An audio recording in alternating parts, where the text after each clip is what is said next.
Jesus. Lucas capítulo 16, versículos 10 ao 13. Aleluia. Hoje eu quero falar a respeito da nossa fidelidade financeira com Deus. Estava brincando com minha esposa essa semana, falei com ela, vou dividir esse sistema de cobrança com tudo, senão você vai começar uma mensagem boa e o povo vai querer mais me ouvir. Fazer uns cajados aí pra ela, não sei quem tá nesse carro d'água aí, gente, mas já pegou já? Vou cortar água vazia do banho de cedo. Lucas capítulo 16, versículos 10 ao 13. Quem é fiel no mínimo também é fiel no muito. Quem é injusto no mínimo também é injusto no muito. Pois se nas riquezas injustas não fostes fiéis, quem vos confiará as verdadeiras? E se no alheio não fostes fiéis, quem vos dará o que é vosso? Nenhum servo pode servir a dois senhores, porque ou há de aborrecer a um e amar o outro, ou se há de chegar a um e desprezar o outro. Não podeis servir a Deus e a Mamon. Amém? Vamos falar com Deus. Pai, eis-nos aqui na tua presença, Jesus. Eu careço, ó Deus, de ti de uma forma indescritível nessa noite, Pai. Eu dependo da tua graça, eu dependo da tua glória, eu dependo do teu Espírito, para que eu possa ministrar a tua palavra aqui nesse lugar. Usa-me como canal, Jesus, e que o Senhor fale conosco em nome de Jesus. Amém e amém. Tomem seus assentos, fique à vontade na presença de Deus. Aleluia. Nós lemos aqui 4 versículos, de 10 ao 13, de Lucas 16.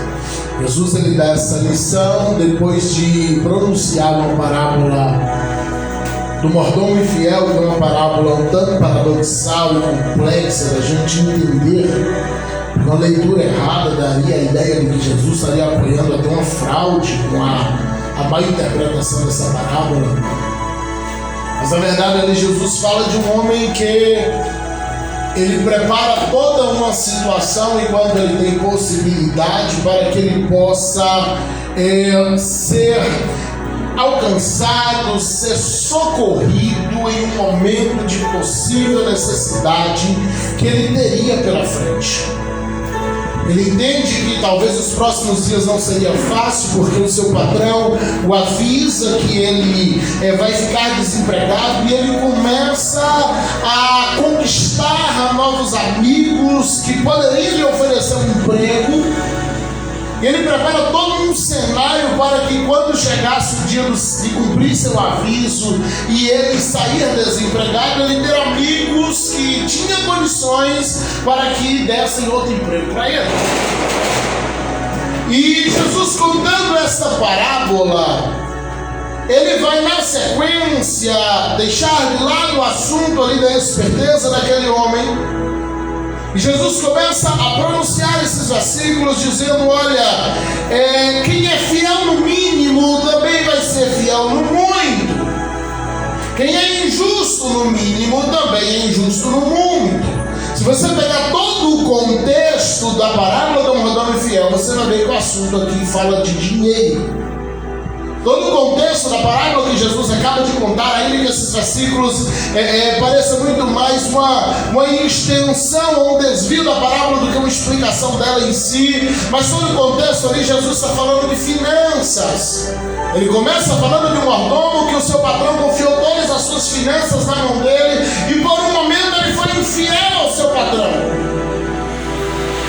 Jesus vai dizer: olha, se você é injusto quando você tem pouco, você também vai ser injusto quando você tiver muito. Mas se você consegue ser justo quando você tem pouco, certamente você será justo quando você tiver muito. Nós queremos sempre o muito de Deus, ou mais de Deus, eu acho que todo mundo aqui sonha em ganhar mais dinheiro do que você ganha agora. Tem alguém aqui que não deseja, fala assim: não, pastor, para mim está tudo certo, eu não quero prosperar na vida, para mim tem paz. Tem alguém aqui que já falou assim: não, já me entreguei, pastor. Eu pretendo um dia ganhar um pouquinho mais. Deve ser legal ter um dinheiro assim no banco, sobrando lá, sem a gente estar esperando um cartão que vai vencer, né? Deve ser bem interessante. Só débito e Pix, sem crédito. Uau! Né? Agora, enquanto nós estamos sonhando com muito, Deus está preservando ou Deus está conservando a nossa fidelidade. Porque para Deus é mais interessante nos manter fiéis a Ele, garantir o nosso futuro eterno, do que a gente se perca com bênçãos que vão nos afastar do abençoador. E se Ele por um momento ver que você vai se perder com muito, Ele vai te manter no mínimo. Verdade. Porque o maior interesse de Deus é que você não se perca. Se por um momento Deus vê que você vai se perder no muito, Deus vai te manter no básico, Deus vai te manter no pequeno. Por quê? Porque se Ele vê que o nosso coração não tem condições de desfrutar no muito. Meu pai conta que quando pequeno ele viu acontecer uma grande seca em Sergipe, terra dele, e ele fala que no meio daquela seca as pessoas tinham que andar quilômetros para trazer água. Então um cidadão comprou uma carroça e ele alugava a carroça para trazer o balde de água, e aquilo começou a dar dinheiro. Ele comprou 2 carroças, daqui a pouco ele já tinha 3 carroças, e daqui a pouco ele já não falava com mais ninguém, porque ele agora tinha 3 carroças. E daqui a pouco ele tinha 4 carroças, ele vivia, agora ele nem plantava nele porque estava na seca, ele vivia só de buscar água, só que teve um problema. Deu lá um tempo, depois a chuva veio, ninguém precisou mais dele, e ele tinha acabado com as amizades, tudo, porque ele era o cara da carroça. Sabe, às vezes a gente se perde com coisas tão pequenas. Deus só deu 2 carroças, 3 carroças, uau, não falo com mais ninguém. Lembro-me de ver alguém falando assim: não, se eu ganhasse 10 milhões, eu ia dar uma casa para não sei quem você precisa, eu ia ajudar não sei quem a pagar a dívida, eu não sei quem, eu dava perto, comecei a brincar, falei: rapaz, você não ia dar nada para ninguém, eu sumi na arca do mundo, e não tenho vendo do tua cara mais nunca. Não, pastor, que é isso, meu coração, meu? Eu falei: não é agora. Mas na hora que tu olhar para quando já aquele monte de zero, tu some perto da gente. E às vezes o nosso coração ele é assim, ele distrai, ele nos mantém preso no espírito de avareza, que quanto mais você tem, mais você tem medo de perder. Se você entrar no YouTube, você vai ver alguns experimentos sociais de pessoas que, se eles façam de alguém muito necessitado naquele dia, ele sai para a rua pedindo para alguém dividir uma comida com ele. Então ele entra no lanchonete, ele vai no restaurante, põe ninguém divide, e de repente ele chega e senta-se do lado de um mendigo e diz: eu estou com fome, divide sua comida comigo. E às vezes aquele mendigo tem dias sem comer, a primeira vez que ele vê uma marmita, eles pegam e racham no meio. Porque às vezes quanto mais a gente tem, mais a gente vai ficando preso ao que a gente tem, e a gente vai ganhando coisas, mas vai perdendo o nosso coração. A gente vai ganhando coisas, mas a gente vai se perdendo. Pastor, então é a teologia da pobreza, eu tenho que me manter pobre. Não, meu irmão, Jesus quer que você seja próspero, é o contrário disso. Agora, sobre tudo que você tem para guardar, guarda o teu coração. Porque se a circunstância, se o valor monetário, se o que você tem no banco é capaz de te mudar, então teu coração não está fixado na rocha que é Jesus. Porque se você estiver seguro no Senhor, você é como os montes de Sião, que não se abala, mas permanece para sempre. Aleluia! Que olha para Davi com um coração generoso lá no pasto, depois sendo um servo de Saul, depois sendo um soldado, depois sendo um general, depois Davi vira um grande rei de Israel, e você percebe que o coração de Davi é o mesmo. E às vezes a gente confunde isso, a gente diz: não, eu sou nada, eu não sou ninguém, eu não sei fazer nada, eu sou barro que sobrou. Acredita, já tem umas 7 bilhões de gente que ainda tem barro por aí, irmão. Não, barro que sobrou. Sabe, a gente tem que entender que humildade não é você negar o que tem ou se negar a ter. Humildade é você não mudar apesar de tudo que Jesus está te dando. É você não mudar apesar de tudo que Jesus está lhe concedendo. E isso afeta a nossa vida espiritual. Olha o versículo 11 do mesmo capítulo 16, por favor. Pois se nas riquezas injustas aqui no seu original, riquezas terrenas, não fostes fiéis, quem vos confiará as verdadeiras? Se nas riquezas da terra eu não consigo ser fiel ao Senhor, se eu escondo do Senhor o meu dízimo, a minha oferta, o meu voto, em coisas pequenas eu começo a entrar no âmbito de infidelidade com Deus, eu começo a chantagear Deus, eu começo a chantagear a igreja. Não é porque meu dízimo está crescendo, pastor, e agora se o pastor não fizer o que eu quero aqui, eu vou sair daqui, eu vou dizimar em outro lugar, tem com dízimo do tamanho do meu, o pastor tem que fazer o que eu quero, tem que fazer o que eu peço. Não, meu irmão, teu compromisso é com Deus, não é com o pastor. O que você devolve para Deus, você só está dando porque Ele te deu primeiro. Verdade, aleluia. Se nas coisas terrenas tu não consegue ser fiel, como Deus pode te confiar as riquezas verdadeiras, que é as coisas celestiais. E aqui não fala de salvação, porque finança não tem a ver com salvação. Finança é a nossa oferta, é uma semente terrena para uma colheita terrena.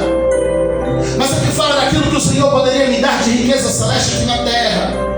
Isso quer dizer que a minha infidelidade nas coisas terrenas também afeta aquilo que eu receberia do mundo espiritual. Me fala de dons, de chamadas, de ministério. Porque o Senhor está dizendo, se você não consegue ser fiel na riqueza injusta, na riqueza terrena, naquela que vem e passa, naquela que nem é sua, é alheia. Porque ela chega, passa por tua mão, mas ela dinheiro não tem dono, irmão. Você chegou a sua vez de gastar, então você gasta na sua vez, entrega na mão de outro, aí chega a vez do outro gastar também, aí lá na frente chega a vez dele, não tem dono, ele vai passando de mão em mão. Então se nessa riqueza alheia, nessa riqueza terrena, você não consegue ser fiel, como Deus pode te confiar coisas maiores, como Deus pode te confiar coisas celestiais, como Deus pode te confiar aqueles tesouros escondidos que lá em Colossenses Paulo diz que Ele coloca dentro de um vaso de barro para que a excelência da glória seja dele e não nossa. Aleluia! Aí é nessa hora que às vezes aquele dom que a gente está pedindo não chega, que outras coisas não chegam, não afeta a nossa salvação. Fica tranquilo quanto a isso. Mas muitas riquezas celestiais que você receberia aqui agora, você fica privado, porque o Senhor te testou nas coisas materiais. O Senhor sempre vai te testar no seu humanismo primeiro, na sua humanidade primeiro. O Senhor sempre vai te testar nisso. A ideia do Espírito Santo é te transformar em gente. Tem muita gente tentando ser anjo. Vai dar a paz do Senhor, a paz do Senhor Jesus. Ele já não patamar assim, é quase um querubim, né? Ele muda a voz, ele vira locutor até para dar a paz do Senhor. Não, tudo que Deus tem para te dar, para te transformar em gente. Olha os frutos do Espírito: benignidade, amabilidade, domínio próprio. Toda a ideia do Espírito Santo na sua vida é para te transformar em alguém mais humano, é para te transformar em alguém mais agradável. A espiritualidade religiosa vazia, ela tira de nós uma humanidade. Isso é perigoso. Eu conversava com a mãe, estávamos conversando essa semana, a mãe perdeu um filho num acidente, e ela estava ali na sua dor. Seu filho morreu num acidente de moto, um menino de 16 anos, criado na igreja, e ela desesperada, dizendo: meu Deus, por que o Senhor levou meu filho? Então, um pouco momento ali, depois de enterrar o filho, voltando para casa, se aproxima o vaso, o miserável do vaso. E o Senhor mandou dizer que Ele tirou a vida do teu filho porque tu desobedeceu e fez uma viagem que não era para tu fazer. Pronto, a irmã estava chorando pelo filho, agora ela está se sentindo também culpada pela morte do próprio filho. E nós vamos falar com ela, entender a situação, e ela disse: culpa. O próprio Deus me considerou culpada pela morte do meu filho. Eu falei: esse Deus não é o Deus que eu conheço, minha irmã. Porque se o Deus da Bíblia foi esse daí que sai por aí matando menino porque tu fez uma viagem que não era para fazer, então esse Deus não é Deus, o nome dele é o diabo. O Deus que nós conhecemos na Bíblia, Ele é Pai, e Ele cuida dos seus filhos.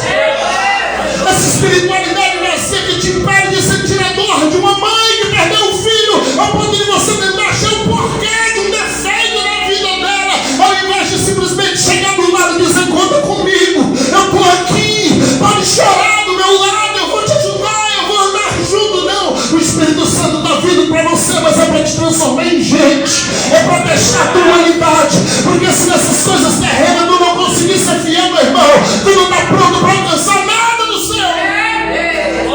Aleluia! Se nas riquezas injustas, se nas riquezas terrenas a gente não consegue ser fiel, Deus não pode nos confiar coisas espirituais. Aleluia, Deus.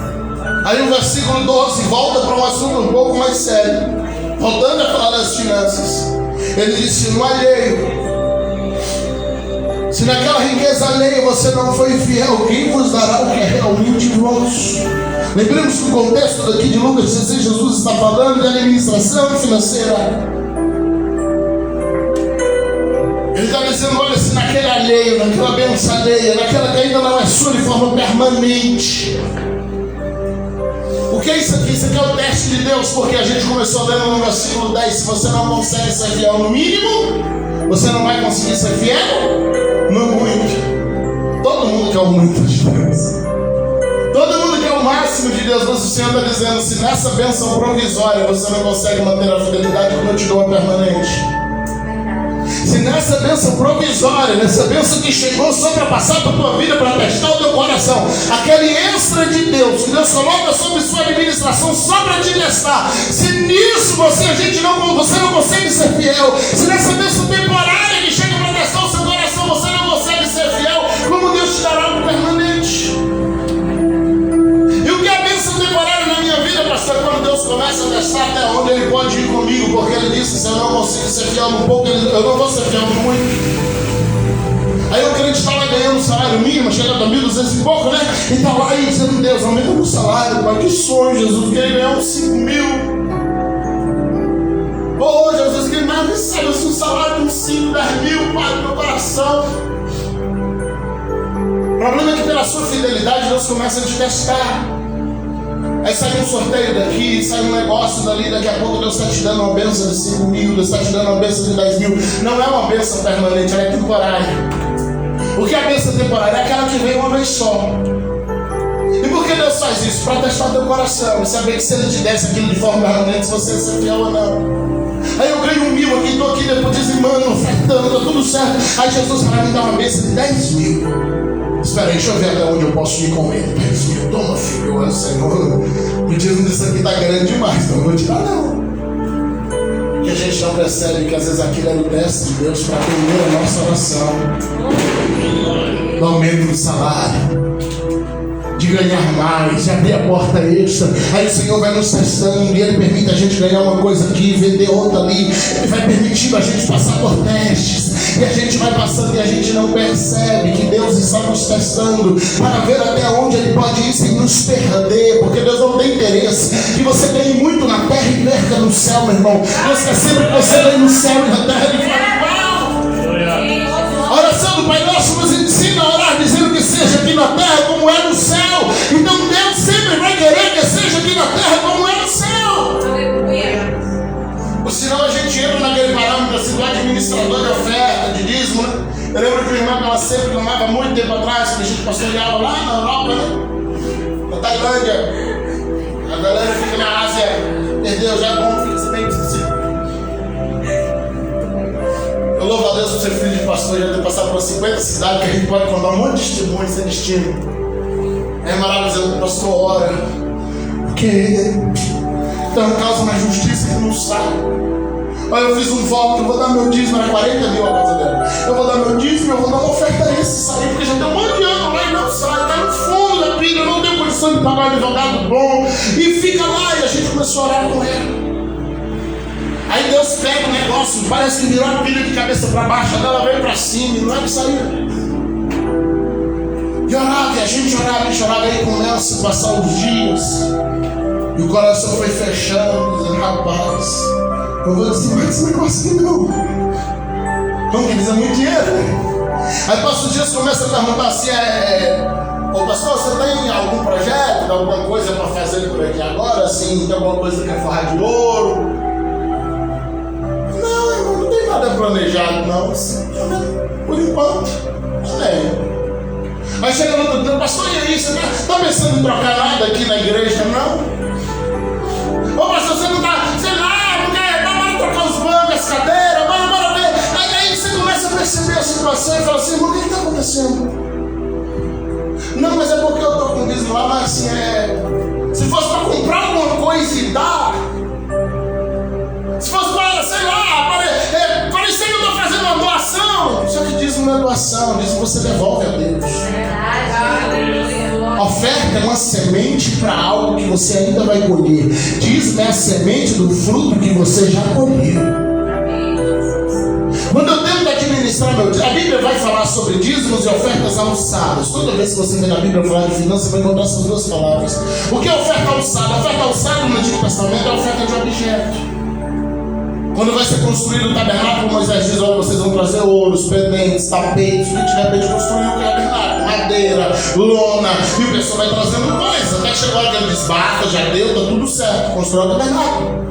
Ezequias lá na frente levando uma oferta alçada e mais uma vez você vai dizer, pessoal, para de trazer, já está tudo certo. O que é oferta alçada? Quando a gente fala assim, irmãos, a gente vai aumentar as cadeiras aqui, você chega e diz, pastor, eu vou doar uma cadeira. Pastor, eu vou ajudar aqui para poder a gente, como ele está falando agora, vamos documentar, regularizar a documentação da igreja. Precisamos levantar nesse momento R$1.500, é real, precisamos levantar. E aí você fala, não pastor, nós vamos ofertar para isso, vamos juntar todo mundo aqui e conseguir isso. Isso é uma oferta alçada. Agora a gente não pode misturar isso com os nossos dízimos, porque a oferta é o plano para colher depois. O dízimo é uma oferta de gratidão por aquilo que Deus já me deu. É uma forma de dizer, Senhor, eu reconheço que tudo que eu tenho vem da tua mão.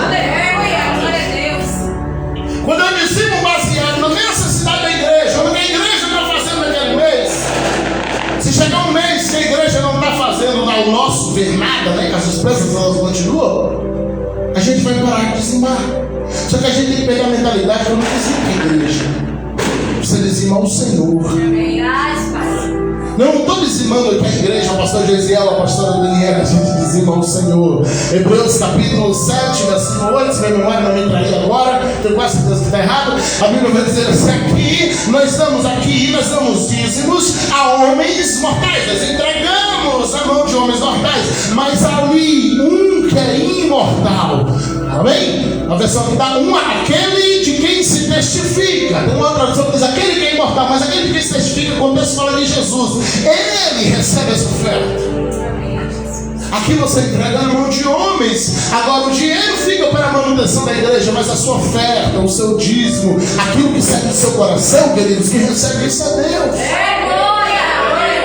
E a gente precisa perder essa mentalidade de estar administrando o nosso dízimo. Não, eu vou pegar meu dízimo aqui, eu vou comprar coisas, eu vou levar lá para a igreja, porque assim fica parecendo diante de todos que eu fiz uma grande doação, mas na verdade você só cumpriu sua fidelidade com Deus.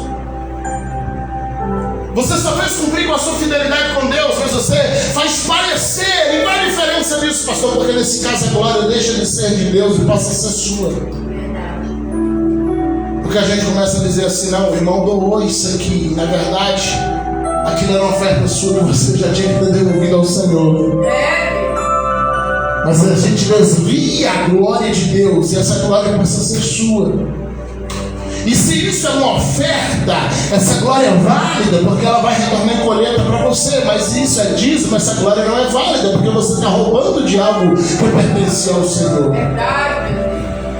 E quando eu falo de roubando, eu não falo de dinheiro, eu falo da glória de Deus. E ninguém pode tocar na glória de Deus. Amém? Versículo 13. Não vou me demorar muito, a gente percebe também que os irmãos hoje estão doidos para saber lá fora o resultado. Nessa altura do campeonato, pelo que ia mais ou menos até antes do culto, acredito que deu PT. Então se acalma aí, descansa, fique em paz. A igreja ela é dirigida por um rei. Amém? E ele não concorre missões. Ele é Deus. Tudo isso. Deus permanece sendo Deus. A igreja adora a Deus no Brasil, adora a Deus na China, adora a Deus no Irã, adora a Deus na Coreia do Norte, adora a Deus lá na Argentina, porque Deus permanece sendo Deus. Amém? Então vamos lá, versículo 13. Nenhum servo pode servir a dois senhores, porque ou há de odiar um e amar o outro, ou se há de chegar a um e desprezar o outro. Não podeis servir a Deus e a Mamon. Observe que Mamon é o único espírito que a Bíblia vai colocar no patamar de Deus. Ele está no patamar de Deus? Na realidade não, mas no coração das pessoas sim. Aí as pessoas falam assim, não, Mamon é dinheiro. Porque dinheiro é a raiz de todos os males. A Bíblia diz que o amor ao dinheiro é a raiz de todos os males. Não é o dinheiro, o amor a ele. Dinheiro é bom ou ruim? É a pergunta que muita gente faz. Irmão, o dinheiro é neutro. O dinheiro que paga o tráfico, ele paga a tua cesta básica. Porque o dinheiro nem é bom nem é ruim. O que é bom e é ruim, pastor? É o coração daquele que tem o dinheiro. Uma pessoa má com R$1.000 no bolso, ela vai fazer coisas más. Uma pessoa boa com R$1.000 no bolso, ela vai fazer coisas boas. Então não dá para dizer que o dinheiro é ruim ou que o dinheiro é bom. Bom ou mal é o teu coração. Então sobre tudo que tu tem guardado, vai guardar o teu coração. E o que é mamon então, se mamon não é dinheiro? Mamon é um espírito de avareza. Que ele vem te tornar príncipe. Lembra do experimento social que eu citei? Que o dono do restaurante joga comida fora todo dia, mas ele não dá para o mendigo que bate na porta. Mas o mendigo distribui, divide com outro mendigo. Por que isso acontece? Porque às vezes aquele que tem muito está aprisionado por um espírito de avareza, que faz ele ter medo de perder. Então ele fica o tempo todo agarrado àquilo que ele tem. Diz, não posso, senão vou perder. Eu não posso, senão vou perder. Aí às vezes o pobre assalariado está vivendo melhor do que o rico. Lembro de chegar no material de construção dia 31, 6 horas da tarde, doido para comprar um negócio, desesperado porque eu queria mexer em casa, um negócio dia 1º, dia 31 de dezembro, uma virada de ano. E eu falei, rapaz, eu vim correndo porque amanhã é feriado, eu queria mexer num negócio lá em casa. E ele falou, não, mas amanhã eu estou aberto. E era o dono. Eu falei, tu não vai dar folga pro teu funcionário? Ele falou, não, meu funcionário está de folga, quem vem sou eu. Falei, deixa eu entender, o cara que ganha um salário mínimo, paga aluguel, aquele camarada que não tem quase nada, ele vai estar em casa com a família, certamente, fazendo um churrasquinho, bebendo, ouvindo som, desfrutando, e você que é o cara que paga o salário dele, que diz que tem dinheiro, vai estar trabalhando. Ele disse, então eu tinha que fazer o que, pastor? Ele me conhece, você, eu tenho que botar ele para trabalhar. Eu falei, não, tu tem que fechar a material de construção. Vá para casa, rapaz. No outro dia eu passei lá, estava aberto. Porque o espírito de mamon ele faz isso, ele te aprisiona. Você começa a não mais trabalhar para viver, mas você vive para trabalhar. E você não faz mais nada além disso. Tem muita gente aí que o funcionário dele tira férias todo ano, ele não sabe a última vez que ele viajou. Ele não sabe a última vez que ele foi no shopping, ele não sabe a última vez que ele foi em lugar nenhum, porque a gente começa a trabalhar e trabalhar e trabalhar e trabalhar e trabalhar. O espírito de mamon ele vai fazendo isso, ele vai nos aprisionando. Então a gente está ganhando aquele mínimo de Deus e a gente está sendo fiel. Aí Deus vai começando a nos dar a bênção temporária. Lembra da bênção temporária? Você ganha um sorteio, Deus te permite vender alguma coisa, dar um pouquinho mais, Deus te permite ajudar alguma coisa que você sonhava, sai uma causa daqui, sai uma causa dali. Aí Deus vai testando o teu coração. Aí mamon chega, encosta no teu coração, no espírito de avareza, e diz assim, aí o dízimo vai fazer falta. A oferta, você não tinha nem aquele dinheiro esse, ele não apareceu do nada, Deus proveu do nada, mas agora ele vai fazer falta. Você viveu sem ele a vida toda, mas de repente ele vai fazer falta. E por que ele vai fazer falta? É real? Não, mas tem um espírito de avareza que sem você perceber, ele começa a te controlar. Aí Jesus diz, ele te escraviza. Sabe quem serve a Deus? Não pode ser escravo de mamon. Ou você serve a Deus ou você serve mamon. Porque se você serve um, você não pode servir o outro. Aleluia! Então mamon sempre vai tirar de você mais do que o que ele tem direito e mais do que você pode dar. Antigamente a gente acusava e falava, você é um devorador, né? Os próprios gafanhotos de Joel, meu Deus, virou tanta coisa na boca da gente. Espírito devorador. Era um migrador, um cortador, e a profecia lá falava de outra coisa, não tinha nada a ver com dinheiro. Mas a gente estava lá, agoniado com um migrador, com um cortador, com um devorador. Mas na verdade não. Na verdade, a Bíblia vai chamar esse espírito de espírito de mamon, um espírito de avareza, que ele vai se possando no teu coração e vai dizendo assim, olha, não dê a parte de Deus, não. E qual é o interesse disso, pastor? O diabo quer que eu tenha dinheiro? Não, o diabo quer que você não consagre seu dinheiro, porque assim ele pode tocar nas suas finanças. A ideia de Satanás é que justamente você não consagre a Deus as suas finanças para que ele tenha acesso a uma área da tua vida. em uma área que você mais precisa. Então você pensa que está no controle, mas o inimigo começa a te roubar pouco a pouco, e quando você menos espera, você perde tudo. O inimigo ele não pode tocar na igreja, ele não pode tocar no crente, exceto que o crente dê brecha, irmão. O inimigo ele não tem poder para estar tocando na vida do crente, a não ser que a gente dê brecha a ele. Então tudo que ele quer é que a gente vá abrindo janelas, para que ele possa entrar hoje em uma área, ele entra em outra manhã, e quando você menos espera, ele já toma conta da casa. Só que a Bíblia vai dizer assim: você não pode servir a dois senhores. Eu comecei a mensagem perguntando: quem quer viver com pouco? Quem quer, pastor? Eu quero passar minha vida toda ganhando só o mínimo. Agora deixa eu te perguntar um negócio: quem é que sonha em ganhar um pouco mais? Amém. Amém? Graças a Deus tem metade. Os outros devem estar tentando entender. Por que sonha em ser essa pessoa? Eu queria pelo menos dobrar meu salário. Amém? Agora, para isso você precisa sondar teu coração agora e dizer assim: eu tenho fidelidade para ganhar mais? Ou será que Mamon ainda me escraviza em alguma área? Eu tenho fidelidade para Deus me dar mais? Se Deus me der uma bênção temporária hoje, eu vou ser fiel na temporária para que Ele possa me dar a fixa. Quando Jesus diz assim: se você não for fiel na alheia, naquele que é temporário, que ainda não é seu permanente, como eu posso te dar o que é vosso? O que Ele está dizendo é o que? Se você é fiel naquilo que ainda não é seu, só passou por tua vida, eu vou te dar algo que é seu, que é permanente, que é constante. E isso é o que a palavra de Deus promete pela boca do próprio Jesus. Então a gente precisa orar dizendo assim: Senhor, eu estou pronto para viver as riquezas maiores. Eu estou pronto para viver as riquezas celestiais. A igreja ela passou por dois extremos. De um lado você tem as igrejas midiáticas, é aquelas que estão na televisão e elas só falam de dinheiro. Eles pegaram o evangelho, eles estão vendendo o evangelho. Transformaram o evangelho no comércio. Eles ficaram dizendo: olha, compra um lenço. Deixa eu passar no suor aqui, que eu vi um apóstolo fazendo isso. Passou no suor e disse assim: eu estou vendendo por R$1.000 meu suor. Pagaram no dele lá, meu Deus. Será que alguém vai pagar no meu? É o cara que está vendendo o evangelho. Só que por outro lado, as outras igrejas se armaram de cá e começaram a pregar uma teologia da pobreza.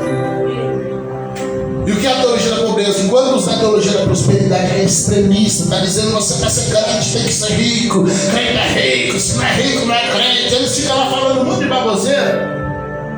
Do outro lado a gente está no extremo, dizendo: não, crente que é crente é simples, crente que é crente anda a pé, crente que é crente não tem nada, vive logo. Não, meu irmão, tá filho de Deus. Nós não vamos vender evangelho como alguns fazem. Nós não vamos servir a Deus por causa de dinheiro, porque nosso Deus está acima de tudo isso, e nós servimos a Ele pelo céu. Agora, como filho de Deus, você precisa saber que essas coisas também estão liberadas para a sua vida. Quando a gente pega a palavra salvação e você encontra a palavra sozo, você tem salvação, libertação, cura e prosperidade. Essas quatro coisas estão inclusas na salvação. Salvação, libertação, cura, prosperidade. Agora a gente recebe a salvação, a gente é liberto, a gente ora pela cura, e quando chega na prosperidade: não, pastor, está falando de dinheiro. Mas isso está incluso na palavra de Deus. Essa promessa também é para a sua vida. Agora eu preciso orar dizendo: Senhor, testa meu coração e eu vou expulsar Mamon da minha vida. Testa meu coração com a bênção temporária, e então o Senhor verá que pode me dar a bênção fixa. Testa meu coração com alheio, o Senhor vai ver que pode me dar o que é meu. Então vamos recapitular aqui os 4 versículos rapidinho para a gente finalizar. Versículo 10: nós queremos entrar no máximo da bênção, amém? Nós queremos receber o máximo de Deus, amém? Agora a Bíblia vai dizer que se eu não for fiel no mínimo, Deus não pode me dar o máximo. Então seja fiel na situação que você está agora, para que Deus possa te confiar o mais. Versículo 11: a nossa vida espiritual precisa estar livre de embaraço, precisa ser confiável, porque Jesus disse que se eu não for confiável nas coisas terrenas, Ele não pode me confiar nas coisas celestiais. Então a minha fidelidade terrena também influencia de forma direta naquilo que eu recebo de Deus no mundo espiritual. coisa. Olha o que está dizendo no versículo 11, versículo 12. Queremos possuir as grandes bênçãos, mas não mais apenas de modo temporário. A gente quer recebê-las de modo permanente. Eu não quero apenas que grandes bênçãos passem por minha vida uma vez a cada 10 anos. Eu quero que Deus transforme isso de forma regular na minha vida. E o Senhor está dizendo: se você for fiel no alheio, se você for fiel no temporário, se você for fiel naquilo que está apenas passando, eu te darei aquilo que é vosso. Eu farei com que isso seja uma realidade contínua na tua vida, no teu dia a dia, no teu coração. Versículo 13: o espírito de avareza não pode mandar no nosso coração. Verdade, Deus. O espírito de mamon não pode nos controlar. Não podemos viver debaixo de limão se eu não consigo devolver a Deus parte do que Ele me dá. Como eu poderei ter fiel ao mesmo nosso irmão? Como eu conseguirei ser liberal com o meu próximo? Como eu conseguirei ser liberal com aquele irmão que está do meu lado? Se nem é Deus, se é aquele que me dá as bênçãos, eu não consigo ser fiel. A gente precisa guardar a nossa fidelidade ao Senhor, guardar a nossa fidelidade ao nosso Deus e entender que é Ele que está acima de tudo. A questão é: você está pronto para ser próspero? Ou Deus, se Ele te der as bênçãos financeiras agora, Ele vai perder parte de você? Ou se Deus te der algo muito grande agora, sabe aquela bênção que nos tira do abençoador? A gente está trabalhando para os outros e a gente fica lá dizendo: Deus, se tivesse meu negócio era diferente. Aí Deus te dá seu negócio, agora você não congrega mais. E por que não congrega, pastor? Porque eu tenho cuidado do meu negócio. Mas quem te deu o negócio foi Deus. Ele te sustentou antes desse negócio, porque Ele não te sustentaria agora. Não, Deus, se o Senhor me desse uma promoção no trabalho, eu me jogaria mais. O Senhor te dá a promoção, agora não, mas é porque é muita responsabilidade. Eu chego em casa, a cabeça está quente, então eu vou congregar menos. E a bênção vai me afastando do abençoador. O Senhor me dava um salário mínimo, eu era ofertante, era dizimista. Se tinha um projeto na igreja, a igreja estava se reunindo para algo, eu ajudava, eu contribuía, a gente se reunia e fazia. Mas agora o Senhor me abençoou, eu estou com 2 salários, eu estou com 3 salários. Não, mas é porque vai fazer falta, porque o dízimo ficou grande demais. Aí eu vou fazer assim, pastor, eu vou dar aqui 3% e os outros sabem. Se o Senhor for fazer alguma coisa na igreja, eu ajudo. O Senhor nos ensina a dizimar e a ofertar.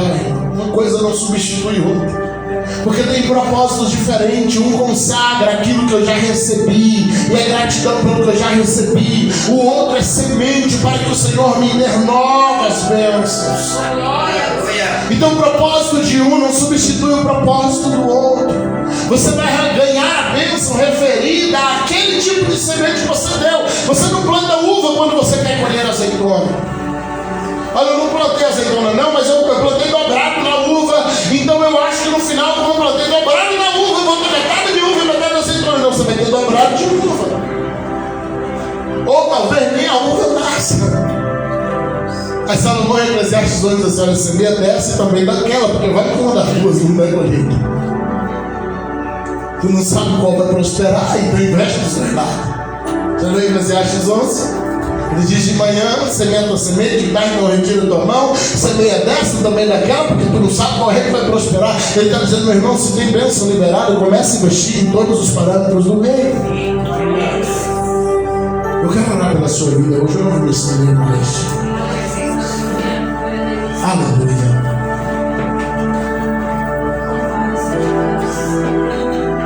Eu quero te pedir que você apresente uma fidelidade a Deus. No início desse ano a gente fez um culto de primícias. Eu tenho uma semana, foi Leandro que você foi aqui, foi Isabela. Eu tenho um envelopezinho até hoje, eu estou esperando chegar ao fim do ano para poder abrir, guardadinho aqui nos propósitos. A gente vai fazer de novo aqui em janeiro, culto de primícias. E a gente sempre faz isso no primeiro domingo do ano, e a gente faz um voto ao Senhor, a gente semeia algo para aquele ano e coloca um projeto de vida. Sabe quantas coisas? Eu acho que de tudo que eu coloquei aqui, talvez acho que falta apenas uma, e é uma que eu coloquei uma lista muito grande. Eu estou querendo que antes do fim do ano essa mão chegue também. Em nome de Jesus. Mas a gente tem que aprender a fazer algumas sementes no reino, porque a gente briga muito pela colheita. Mas a nossa briga pela colheita muitas vezes tem sido desacompanhada da semeadura. Tem sido desacompanhada daquilo que a gente deveria fazer para receber a devida colheita. E a gente tem que aprender a investir antes da gente querer colher. Mas eu quero te convidar agora a orar dizendo: Deus, se há ainda essência de mamon no meu coração, o Senhor vai arrancar de mim. Se há ainda essência de avareza em meu coração, o Senhor vai arrancar de mim. Se há ainda essência de avareza dentro de mim, Pai, o Senhor vai tirar fora, porque eu quero que o Senhor confie bênçãos maiores a mim. Eu quero que o Senhor confie bênçãos maiores ao meu coração. E para isso, Deus, eu quero que o Senhor limpe o meu coração, porque assim como o Senhor não quer me perder, eu também não quero me perder de Ti. Assim como o Senhor não quer te perder, você também precisa desejar não se perder dele. Então ore hoje ao Senhor dizendo: Senhor, limpa o meu coração de qualquer resquício de avareza, de mamon que ainda houver me travando, me segurando, porque eu quero viver prosperidade. Olha isso aí, fale com Deus, meu irmão. Estou compartilhando algumas diretrizes, mas essa é uma oração que infelizmente eu não posso fazer por você. Diga: Deus, eu quero viver prosperidade, eu quero ser próspero, eu quero ganhar muito, Deus. Eu quero, Deus, como eu já falei aqui, eu, Geisiel, falo agora, Pai, que o dízimo mais alto dessa igreja seja o meu, Deus. Que as ofertas mais altas que entrarem aqui sejam as minhas, Pai. Sim, Deus, eu quero ter para isso. Então me dá um coração liberal, Pai, para que a tua obra não viva em privações, para que a tua obra não viva, ó Deus, em limitações, mas para que a tua igreja também prospere com os nossos dízimos, com as nossas ofertas, que a tua igreja cresça e tenha uma estrutura melhor, um som melhor, que seja tudo melhor, ó Pai. Mas para isso, Deus, conta comigo e que eu lhe seja fiel. Ah, Deus, eu sei que quando o Senhor vai prosperar a tua obra, o Senhor prospera os membros, as ovelhas dessa obra. Quando o Senhor vai prosperar a obra, o Senhor prospera aqueles que congregam na obra, porque a obra vive das ofertas, Pai. Então prospera essa igreja para que a tua obra seja próspera. Prospera essa igreja para que a tua obra seja próspera. Sim, Deus, que haja fidelidade em nós para prosperar e sermos fiéis e abençoar a tua casa. Que haja fidelidade em nós, Pai, para prosperarmos e nos mantermos ofertando, dizimando, dando ofertas alçadas, cumprindo votos, e a tua igreja prospere por meio de nós, Pai. Prospera o teu povo, Jesus. Prospera o teu povo, Jesus. Prospera o teu povo, Jesus. Que se abra os céus, que se abra os céus, e venha sobre a tua igreja, bênção, Pai, que seja maior do que ela necessita. Sim, Deus, é assim que promete a tua palavra. Céus abertos, Jesus. Céus abertos para a vida financeira da tua igreja. Céus abertos para a vida financeira do meu povo. Céus abertos para a vida financeira da tua igreja, Jesus. Que haja um nível de prosperidade novo para todos que aqui estão. Que haja um nível novo de prosperidade para todos que aqui estão, Jesus. Que eles desfrutem do nível de prosperidade que nunca desfrutaram antes, Deus. Que não sejam bênçãos temporárias apenas, mas aquilo que é deles, a bênção contínua, a bênção contínua, a bênção contínua, a bênção contínua, Deus. Nós declaramos céus abertos sobre a finança da tua igreja agora. Em nome de Jesus. Em nome de Jesus. Em nome de Jesus. Adoro o Senhor.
Deus.